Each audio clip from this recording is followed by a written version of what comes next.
Well, good morning. Here's what I want to do this morning, something a little different than how we start. I want to tell you in this series where we're going to end up, and then we're going to work back from there. And so the series, obviously, if you didn't figure out from Lisa and that short Hallmark movie that you just saw, is about being a disciple. You're going to hear the word disciple and apprentice used hand in hand. My hope as we finish this series up, it's a 2-week series, is that for some of you, you will step into the calling that God has placed on your life and be a disciple who's all in. And you say, man, I'm here, I'm ready to be an apprentice of Jesus. I want to follow him with every single area of my life. My hope for some of you is that this is going to be the journey where you start following Jesus, where it's pre-discipleship. You give your life to Jesus, you realize that he changes everything. And then for some of you that have been walking as disciples, my prayer is that you would see that if you give your life to be a disciple who makes disciples, we will change the world. And by we, I mean the goodness of God working in and through us. That's what can happen when each one of us gives our heart and our life to the Jesus way, the Jesus mission. So that's what we're going to do. But I want to tell you, as we get rolling, about an Australian guy from Sydney. And this guy was incredible. His name he's passed away recently, Don Ritchie. And Don Ritchie lived in the Gap. Not the clothing store, but the Gap in Sydney, Australia. The Gap was I hate to say it, but it was a popular suicide spot. It was a cliff, and his house, Don's house, sat right there. And for years, Don had worked as an insurance salesman, but now he was in the back part of his life, and as he sat in his house, he would actually see people, and they would come right to the edge of the cliff. And he'd walk out of his house, and he would say, "Can I do something for you? Can I help you?" And many people would say yes. He would invite them into his living room, and they would have tea or conversations together. And Don figured out that while he lived there, get this former life insurance salesman, while he lived there, he was able to help 180 people say yes to life and no to death. This is what Don said about the purpose that he had in doing that. As this former life insurance salesman, he said, now I sell people life. Over the years, many of those people would come back and thank him. But as I was thinking about Don, I was thinking Don found his purpose in life. It was to sell people life. And I was thinking about him finding his purpose. And for us as a culture, that's a hard thing to do. In fact, millions of people quit their job every single month because they can't find purpose there. Some celebrities, I was looking up just that, I think that fits pop culture really well. Some comments that they've made about this idea of trying to find themselves. This is Lady Gaga. She said, "I remember I got my first $10 million. It was amazing." Some of you are like, amen that. But listen to what she says. "I thought I'd never be broke again, but then I realized I was just a rich version of the person I was before, and that person was empty and searching for purpose." Man, that's heavy, isn't it? Here's what Jim Carrey said. He said this, "I think everybody should get rich and famous and do everything they ever dreamed of so they can see that it's not the answer." Now hear me out. This is not about whether you have money or not. It's not about that. It's about whether you own the stuff or the stuff owns you. It's whether you have a divine God-given purpose that you are fully stepping into. But here's what I would say. This is not just a problem that's affecting the culture and people outside the church. This is very much a real struggle for so many of us. For example, we say, I want to be used by God. But what does that even mean? I'm struggling to find that. I'm told that I need to use my gifts, but I don't even know what gifts God has given me or where I would even plug into the church with them. We say, I'm told to be a disciple who makes disciples, but does that mean that I'm supposed to learn as much as I should? Should I join a community group? Is this something for the spiritual Navy SEALs? Because I don't think I'm one of them. And so we feel this tension all around us of trying to step into the more that God has made us for. And both inside and outside the church, what this often leads to is this aimlessness, this confusion, this wandering. God, what do I do? Where do I go? How do I live out my intended purpose? See, what happens is when something is designed for one purpose and something else happens, it leaves us with so much frustration. One of my favorite places to shop is Costco. I love Costco for many different reasons. There's two issues that have happened to me at Costco. One is I go in to spend $10 and I come out and I've spent $200. In fact, yesterday, my son Titus and I were going for dinner, and Christy was like, hey, do not spend anything other than dinner. I got all the stuff we need. Please do not do that. But the other thing that happens is I love doing the self-checkout. I don't know, is there something about the beeping and the efficiency of it? And I almost always wait for the self-checkout line. But the self-checkout line is designed with this specific purpose, to make your life easier and more efficient. However, that's not always my experience there. Last weekend I was there on a Saturday, which that's on me. Shouldn't have done that. And as I'm there, I'm in the self-checkout line, and I scan my item, and all of a sudden the line is growing, and it starts circling, and it says, attendant needed. People are looking at me, the line's growing. Turns out I didn't put my item on the thing soon enough. They come over, they punch in the code, they fix it for me. The very next item. Apparently I didn't put it the whole way on. Line is growing, right? The light's going off. The employee has to come over again. That was frustrating. Why? Because the purpose was to make life easier, but it made it more difficult. And that's the challenge of missing the purpose in everything. And sometimes it can actually even become a burden rather than a blessing. Listen, if you're a Jesus follower, your God-given purpose, don't miss this, is to be a disciple of Jesus Christ. That is your greatest purpose. It's the command Jesus gave before leaving earth. It's what he modeled for 3 years. That is your purpose. Anything you do outside of that, I can promise you, will ultimately leave you frustrated. Now you say, what does it mean to be a disciple? For some of us, it means we acquire as much information as we can, and we're like the ones that if there's ever, trivia night at the local restaurant, the local pub, and it's on Bible trivia, we're going to dominate.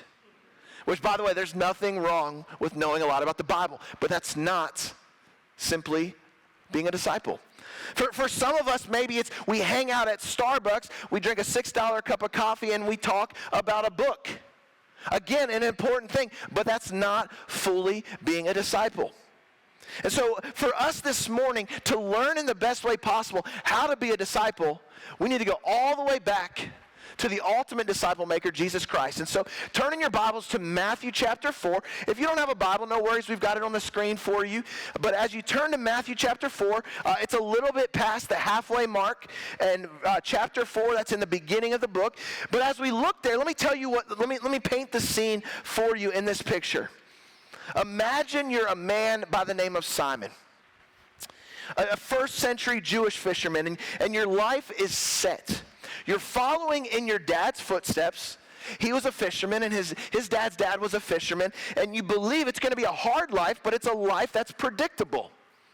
And so you find yourself there and under the Roman rule, and one day while you and your brother Andrew are casting nets, a man approaches. You instantly recognize who he is. It's Jesus of Nazareth. He has this calming presence. You feel drawn to him, and you don't exactly know why, but you're feeling like there's just something different about him. You've heard about him. You've seen him from a distance, and all of a sudden, there he is. And what he does is he walks up to you. He makes intense eye contact. He radiates joy. There's nothing complex about what he says. It's just a simple, direct action. And we see it in Matthew chapter 4, verse 19. What will the teacher, Jesus say in this moment? He says this, come, follow me, and I will show you how to fish for people. Come, follow me, and I will show you how to fish for people. And this happens out of the blue to them. What do you do in this moment? You're a fisherman, and you're throwing your nets out, and all of a sudden he says, come follow me, and I will teach you how to fish for people. This man that you've seen from a distance that you're drawn to, look at what happens in verse 20. And they left their nets. Understand this. To be a disciple, an apprentice of Jesus, they left their nets. That means they left their livelihood. It means they left their 401k. They left their nest egg. They left their security blanket. And they said, we're all in. This was our career. Now we are an apprentice of Jesus of Nazareth. It almost feels like this is this crazy or extreme faith because we're such planners in our culture, and we always have a first option and a second option and a third option, and theirs was gone because they realized this is the only option that we're going to have if we're a disciple of Jesus Christ. So at this point, Peter and his men, they follow the rabbi. It's important you understand this. Most rabbis, they were unpaid. They would walk from town to town. And if they got invited into a synagogue, they had what was called their yoke. It was their teachings, and they would teach it, and they would explain it. And they would rely on the hospitality of others for most of their meals and most of their lodging. It was not a simple or easy life, but that's what Simon Peter steps into. Most rabbis of their day had disciples. In fact, that concept did not begin with Jesus. Those of you that are like history or culture, I want you just to geek out with me for a little bit. I want to explain to you the rabbi, apprentice, or student culture. So a Jewish child would go to a school that literally meant in Hebrew, house of book. It was usually attached to the side of a synagogue, and they would go there until about the age of 11 or 12. In that process, they would memorize the Torah.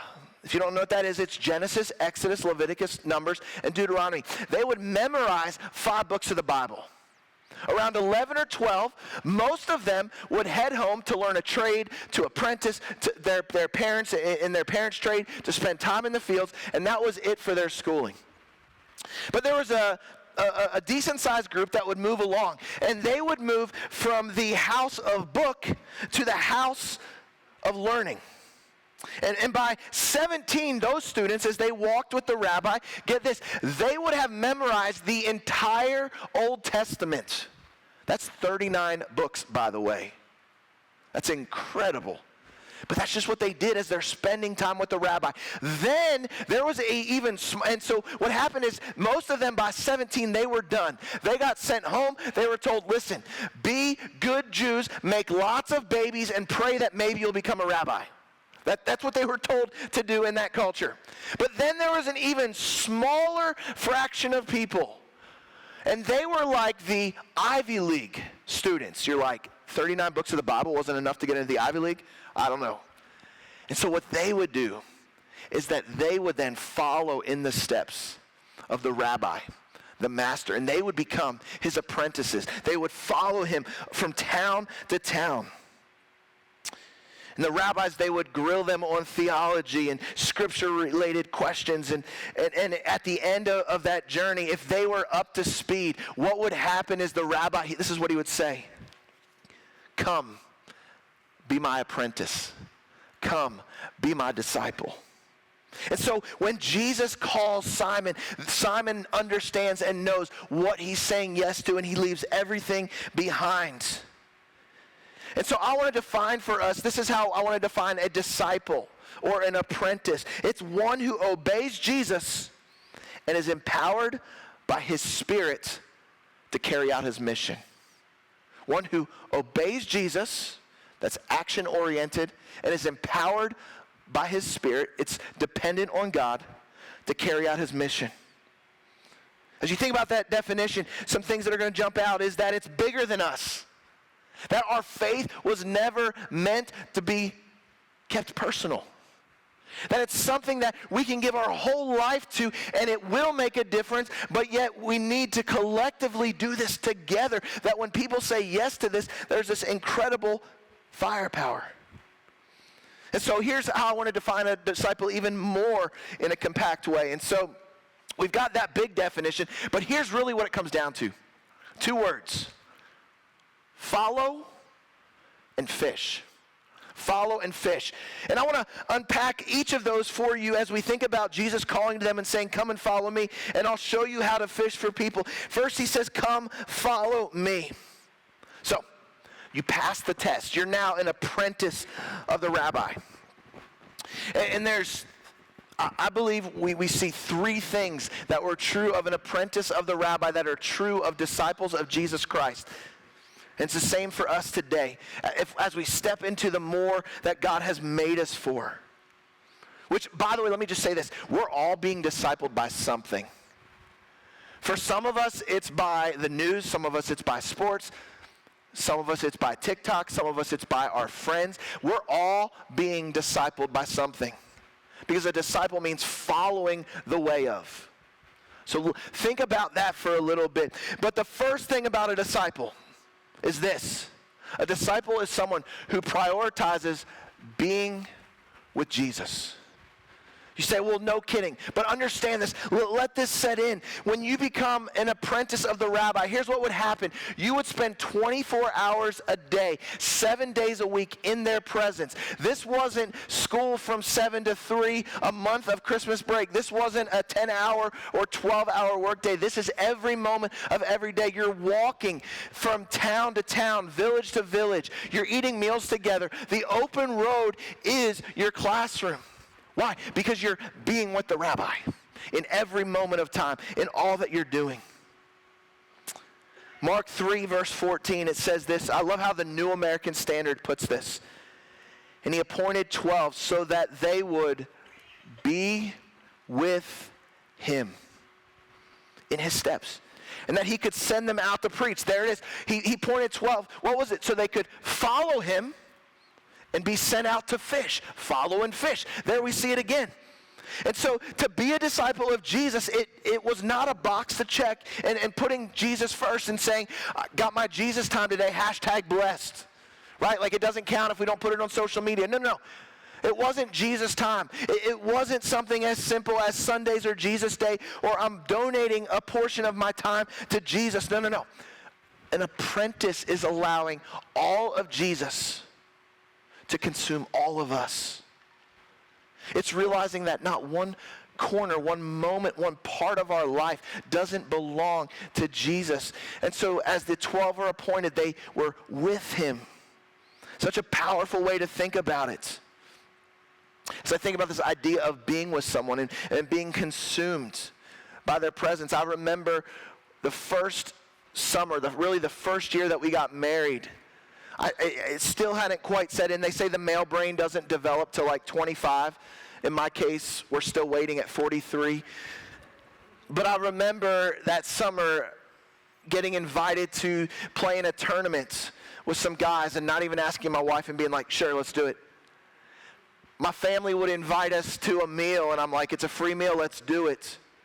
But I learned over time that being married to someone, my time belongs to her. There is no me time anymore. There is no I, me, and mine. It becomes us, we, and ours. Why? Because we're consumed with that relationship when two become one. And that's only a fraction of what God calls us to do as his disciples as we follow him. As an apprentice of Jesus, we be with Jesus. We also see this in Luke chapter 6, verse 40. Students are not greater than their teacher, but the student who is fully trained will become like the teacher.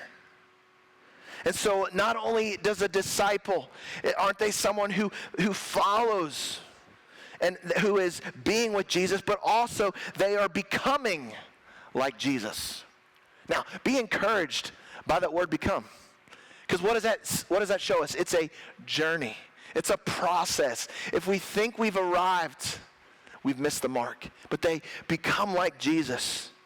If you were to see an apprentice, they would copy the voice and the tone and the mannerisms of the person that they're apprenticing, the rabbi or the disciple.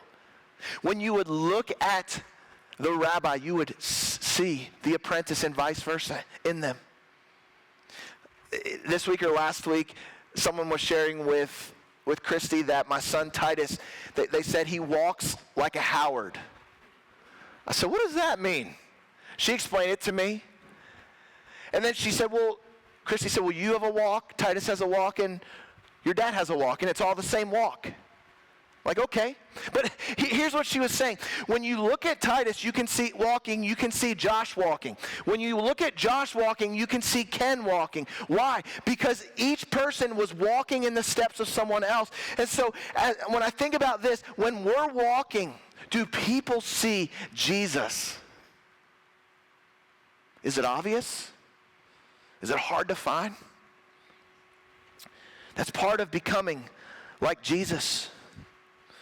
Do they see him, or let me ask you another way, do they see, when they see you, a political preference or the Prince of Peace?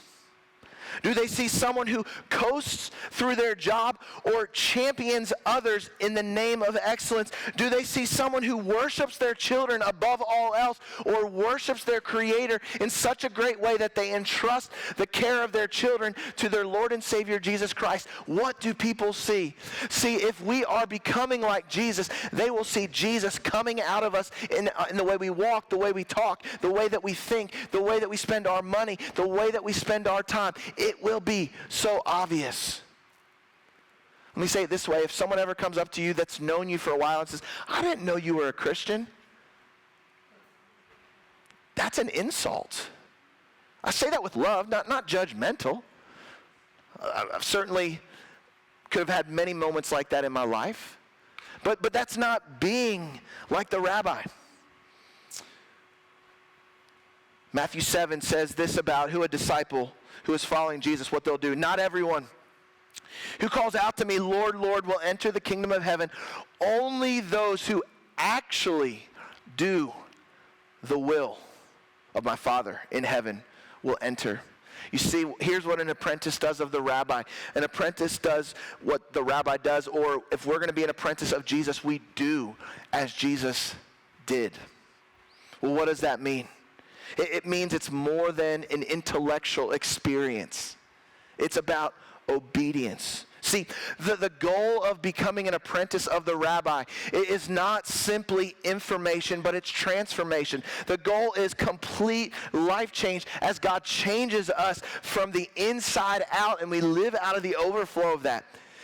If it's just about information, then all that means, like I said before, is that we're good at trivia, that we're filling our head with knowledge. And that's a big part, is knowing and embracing the mind of Jesus. But it has to impact not just our heads, but our heart. A disciple is one who obeys Jesus, is empowered by him by his Spirit to carry out his mission, to follow. And so the first part we see is following, but here's the second part. He says this, I will show you how to fish for people. And so we follow and we fish.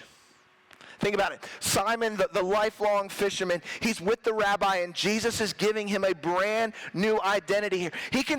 Jesus can say anything he wants to this apprentice. He could say, follow me and I'll make you a better citizen. Follow me and I'll make you healthy and wealthy. Follow me and I'll make you more knowledgeable. None of those things would be bad, but that's not what he says. Follow me and I will teach you, show you, model for you how to fish for people.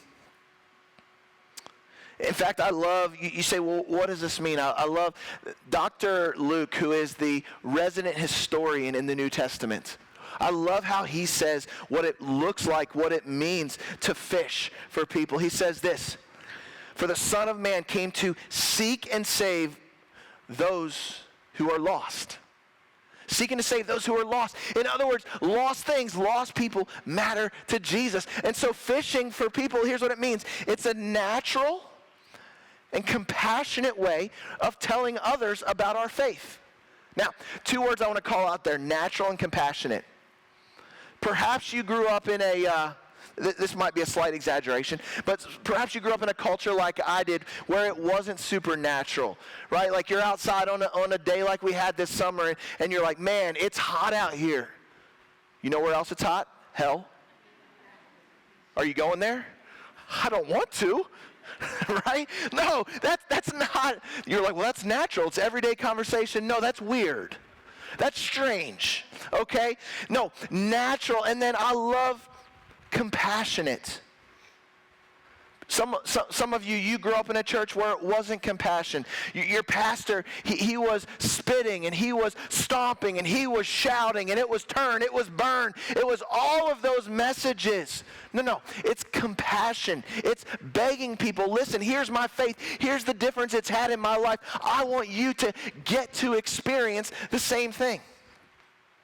In fact, I'll say it this way. I realize not everybody in this room is yet a follower of Jesus. And perhaps you've seen disciples of Jesus who have looked nothing like Jesus. I'll just say this, that they weren't disciples. They may have claimed the name of Jesus, but they weren't disciples. And hopefully you have seen some people, when you look at them, you see Jesus. And if not, like, stick around. Spend time with people. You're going to see, at Bridgepoint, you're going to see broken, jacked up, messed up people. You're like, okay. Who Jesus is changing and making more and more like him each and every day. And that's what we can understand, that when we follow Jesus and when we walk as he walks and we talk as he walks, we're going to fish for people. I'll say it this way, and this might feel like a harsh statement, but it's true. You can't read the Bible and interpret it any other way, is that you cannot be an obedient disciple of Jesus Christ if you're not fishing for people. You can't do it. You can't be following Jesus with all of you if you're not fishing for people. We're talking a lot about who's your one. Let me just encourage and challenge you. If you don't have a one that you're praying for, reaching out to, wanting to show the love of Jesus to, man, like, ask God to work in you. Maybe find a different space. We talk about this idea of a third space. It's not work, it's not home, it's a place we can go and just meet people and extend the love of Jesus to them. Because we cannot be obedient disciples of Jesus if we are not fishing. You say, I don't even know where to start. Here's what I would say. Start with this prayer: God, break my heart for what breaks yours. God, help me to see people with the same compassion and tenderness that you see people. Identify your one. Jesus, I love this. If you're feeling like you're an outcast from God today, if you're feeling estranged from your faith, Jesus left the 99 to go after the one. And there's a massive party that's thrown in heaven every time the one comes back to God. In fact, that's why we started this church, to build bridges for the one to find their way back to God. And so we're asking God, break my heart for what breaks yours. And he's going to break your heart for the one there, and the one there, and the one there. I want to just give you a really practical way to do this. I can't review this enough with us. If you've been around Bridgepoint, we talk a lot about blessing others, being a blessing to those that are closest to us and farthest from God. And here's how we spell out bless. B is that we begin with prayer. There it is again. God, break my heart for what breaks yours. Praying for our one by name. We listen. And we're not doing these things with hidden agenda, hidden motives. We're doing this because we love and care about people. We realize by listening to someone, we're going to bless them. The third thing is that we eat together. We share a meal. There's something powerful about breaking bread. You can read through the teachings of Jesus. We call them the Gospels. And over again, you see Jesus around the table doing life with people. So we eat together. We serve in the name of Jesus. Mark 10:45 tells us the Son of Man did not come to be served, but to serve and to give his life as a ransom. And then the final S is we share our story and God's story. If you've been saved by Jesus, you have a powerful story. Don't sit on it. Share it. Share it with someone else. And that's how we bless others. And that's what we need, and that's what we want to experience. And here's the thing. We get this.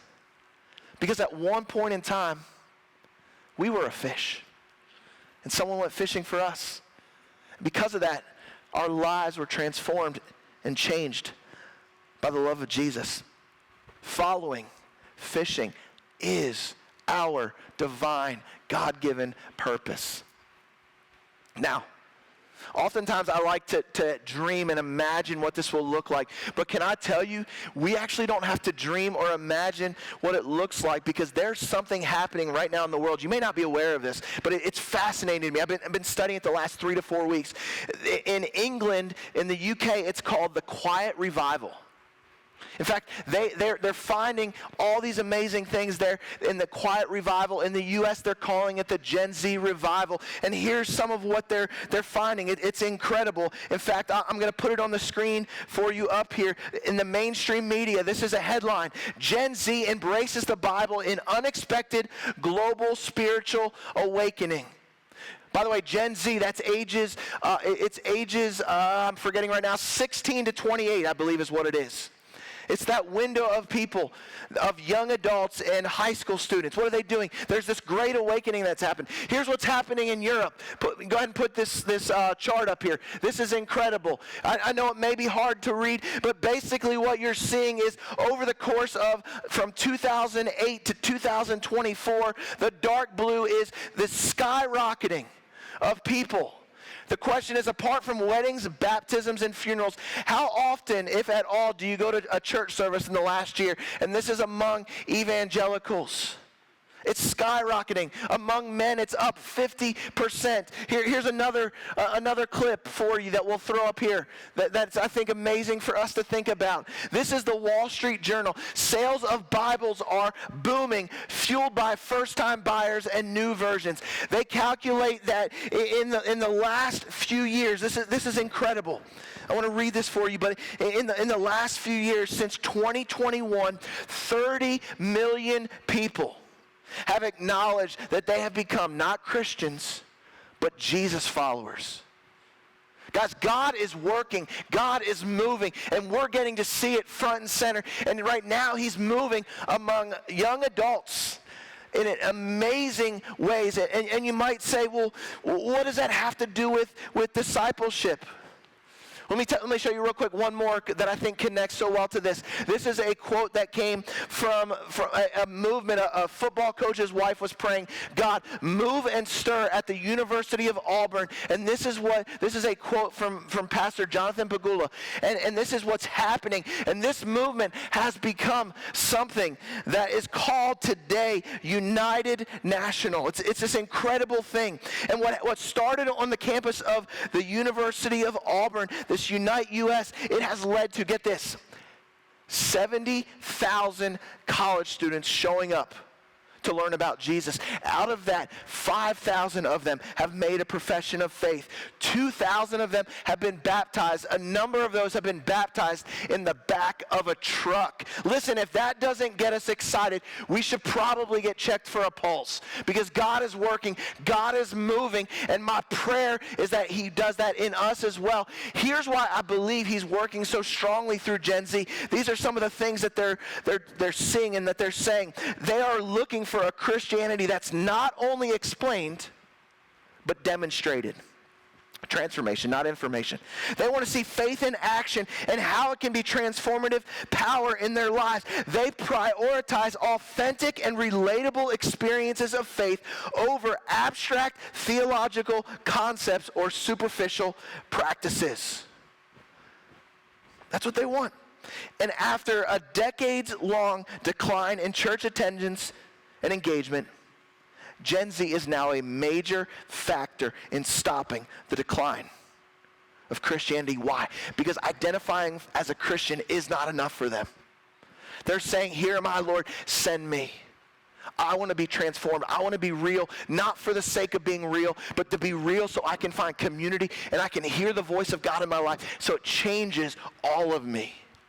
That's a big deal. And my prayer, guys, I'll just tell you, this is how I've been praying. I pray that the revival that's happening in the college campuses, that it jumps the streams into the local church. And you know how it's starting? It's starting by prayer, by disciples who are saying, I'm all in. 3 things I want you to consider real quick. These 3 things are going to connect with every person in the room, probably only one of them. For some of us, it's to follow Jesus. Before you can become a disciple, you've got to follow Jesus. God, I'm broken. God, I'm a sinner. I've relied on tradition. I've relied on my past. I've relied on my good works. I want to follow Jesus, to make him the Lord and Savior of my life. In just a minute, we're going to give you an opportunity to do that. Some of you, I want to encourage you, we're doing something this fall. It's called Rooted.